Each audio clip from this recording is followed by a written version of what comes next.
ST bus प्रवासात सवलत मिळावी म्हणून 2,500 रुपयात बनावट दिव्यांग प्रमाणपत्र देणाऱ्या तरुणास शहर गुन्हे शाखेचे सहाय्यक पोलीस निरीक्षक शैलेश खेडकर यांच्या पथकाने जेरबंद केले आहे। न्यायालयाने त्याला 4 दिवसांची पोलीस कोठडी ठोठावली आहे। संगमेश्वर मल्लिकार्जुन अळगुडगी वय 37 राहणार कर्णिक नगर असे गुन्हा दाखल झालेल्याचे नाव आहे।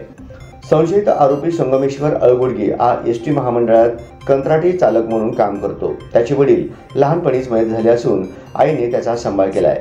8-10 वर्षांपूर्वी तो कंत्राटी चालक म्हणून एसटी महामंडळात नोकरीला लागला होता। एसटी प्रवासात कोणी जास्त दिव्यांग प्रमाणपत्र पाहत नाही। अशा दिव्यांग बनावट प्रमाणपत्रावर बस प्रवासात सवलत मिळते म्हणून त्याने 2,500 रुपयात मोबाईलवरून बनावट प्रमाणपत्र बनवून द्यायला सुरुवात केली, अशी प्राथमिक माहिती तपासात समोर आली आहे।